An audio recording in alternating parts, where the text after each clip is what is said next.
I'm tired of the monotony of breakfast. Eggs and bacon every day. Enough is enough. This should be the new breakfast staple.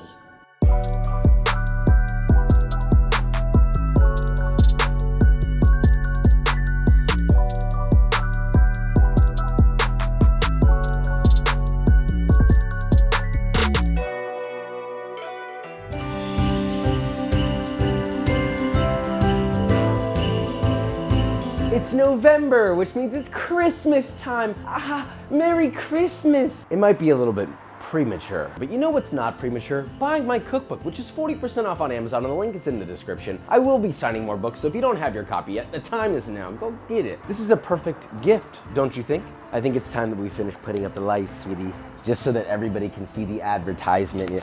Ah!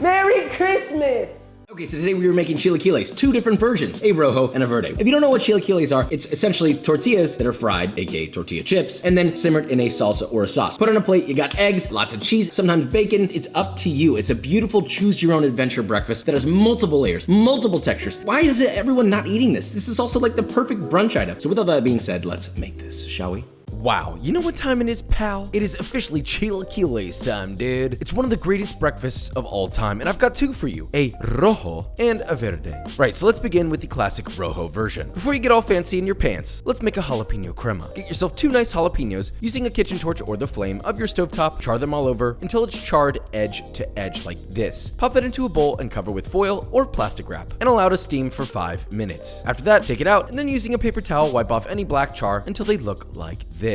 Remove the stems, but keep the seeds. Toss whole into a blender along with 4 cloves of garlic. Take a second to show the whole team how sharp your knives are to inflate your ego. Then add a 1/4 cup or 60 milliliters of water to your blender. Blend that bad boy on high until it's as smooth as possible. Then while constantly blending, stream in 3 tablespoons or 68 grams of vegetable oil. Once that's creamy and smooth, it's done. Now in a small bowl, add a 1/4 cup or 52 grams of sour cream and 1/2 cup or 120 grams of mayonnaise. Add your jalapeno mixture to your bowl, mix together, then switch to a bigger bowl, and then season that bad boy to taste with salt if needed, and that's your jalapeno crema. Now for the actual rojo. Of course you can go and buy chips and add them to this, but I can assure you they will go soggy much faster and won't have much flavor. It's very easy to instead get yourself 14 yellow corn tortillas, cut those into quarters to get wedges, heat up a 7-quart pot filled halfway with vegetable oil to 350 Fahrenheit, and then add your tortilla wedges in batches and fry until completely crisp and golden brown. Pull them out and drain on a wire rack, season immediately with kosher salt. If you do not season them right after frying, the salt won't stick and you won't feel Papa's tender embrace for seasoning properly. Then just repeat that with all your tortilla wedges, and well, that's your tortilla chip. Now they're ready for your rojo. Get a large saute pan and add just enough vegetable oil to coat the bottom of the pan. Heat to medium and add 4 guajillo chilies and 3 ancho chilies, both of which have been stemmed and de-seeded. Let those toast just slightly in the pan, tossing occasionally. Then remove them and add in 1/2 a yellow onion diced, 2 serranos sliced thin, and 5 cloves of garlic rough chopped. Season to taste with salt and saute until softened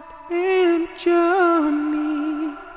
Add your dried chilies back, but a tablespoon of fresh oregano leaves, along with 1/2 cups or 335 grams of chicken stock and 1 28-ounce can of crushed San Marzano tomatoes. Stir that together, leave the heat to medium, and let that come to a simmer. Now, you just need to simmer that bad boy for 10 to 12 minutes, stirring occasionally until the chilies are extremely soft and tear easily. It will naturally reduce, which is good. From there, simply pick out all the rehydrated chilies, place them in a blender, pour all that liquid in the pan into the blender, and blend that bad boy on high speed until as smooth as possible. Yet again, drizzle a tablespoon or 2 of vegetable oil in there, which will smooth it and creamify it. Pour that back into your pan, place back on the stove over medium, bring to a light simmer, then once simmering, add all of your chips you fried to the pan, gently toss to coat completely, and allow those to gently simmer for 8 to 10 minutes. Essentially, you do want them to soften, but you also want that slight crunchy chew to each bite. I'm not making tortilla porridge here, okay? So let's give it some body. Now, we're ready to assemble. Normally, you'll see fried eggs on this, but I think we should go the poached route. 1, because poached eggs are dope, and 2, because it kind of feels like a brunch, which is ballin'. Simply get yourself a medium sauce pot, filled a little over halfway with water, bring that up to a boil over medium-high, then immediately reduce the heat to medium-low for a very, very, very gentle simmer. Crack an egg into a ramekin, give that simmering water a splash of white distilled vinegar, then get yourself a spoon, start making circles in the center and gradually bring it to the exterior to make a beautiful whirlpool. Then immediately, but gently, lower and drop that egg just into the center of that whirlpool. It'll naturally wrap around itself, then just manage that temp so it doesn't start boiling or simmering aggressively, and allow that to sit in there and poach for 2 to 3 minutes or until a beautiful runny inside but a cooked white emerges. It should jiggle, you know what I mean? Drain it on a paper towel and repeat for as many as you like, although I think 1 to 2 poached eggs per plate is ideal. Now, it's assembly time. Load up your plate with your Rojo chilaquiles, stack on 2 festively plump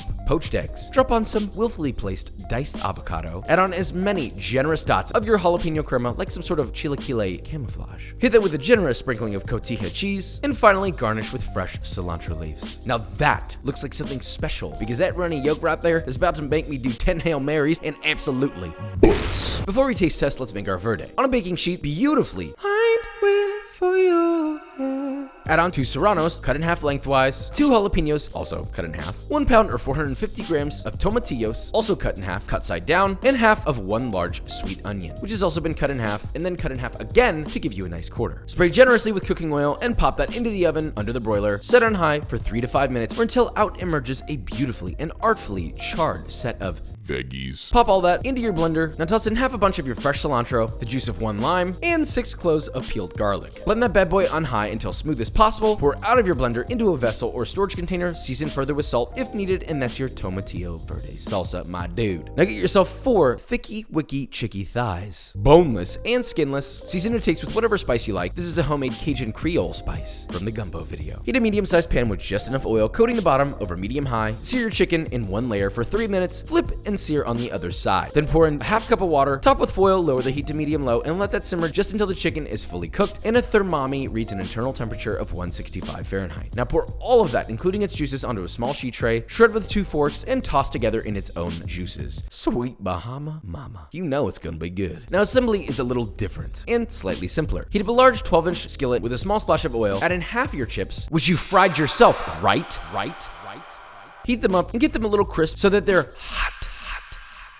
Then add half of your tomatillo salsa, toss vigorously to coat, add half your shredded chicken, toss to incorporate, and then immediately plate it up. No simmering for this one. I want these extra crunchy. Now obviously that was half the batch, so repeat with the other batch should you need more. Now pop that on a plate, and to top this, give it a nice squiggly line of sour cream, a nice layer of pickled jalapenos, and before you make any assumptions, you best believe I made my own. Literally just 1 cup of vinegar and 1.5 cups of water and 1 tablespoon of salt brought to a boil in a pan, poured over 1/4-inch thick sliced jalapenos, and left to sit at room temp. Bada bing, bada boom, pickly pinos. Next, stack on a fried egg or 2, a generous sprinkling of Cotija or queso fresco, and finally, fresh chopped cilantro. And that leaves us with our second of 2 incredibly iconic looking and arguably perfectly tasting chilaquiles. It's life's ultimate choose your own adventure brunch and or breakfast. So I think that it's time that we taste test and see how close we got to authenticity, and if it's even good in the goddamn first place. I do want to know that Ulysses wanted to tell me that his grandma and his dad gave me the shout out for these, so y'all better take some goddamn notes, homies. These are 2 different kinds of chilaquiles. We got Rojo and we have a perfect verde. Now, don't talk to me about pronunciation, all right? I'm not doing it. I just have too white of a voice. I can't. I'm sorry. Perfectly poached eggs, suck it, and these beautiful chilaquiles in the Rojo sauce. Good Lord! This tastes like a cowboy Sunday afternoon. They're crisp because we fried them ourselves. They're thick. They have crunch and yet chew at the same time. Next one. Mustache. With the green chilaquiles, we went with another cooking method so it still has a little bit of crunch. Turn off the camera. Anyway, this is a completely different eating experience. You got more crunch, a little more acidity. It's lighter, and yet there's a little bit of a creaminess. You got the chicken in there. This is like a little less breakfasty and a little more lunchtime or brunch time. As I've said many times, the choice is yours. Make whatever the hell you want to make, but you get out there nonetheless. You make some chilaquiles. Just don't forget your goddamn cowboy hat. Yeah. I don't have anywhere to go. You want to know what else has big, bulbous, oozing goodness all over your plate? B-roll.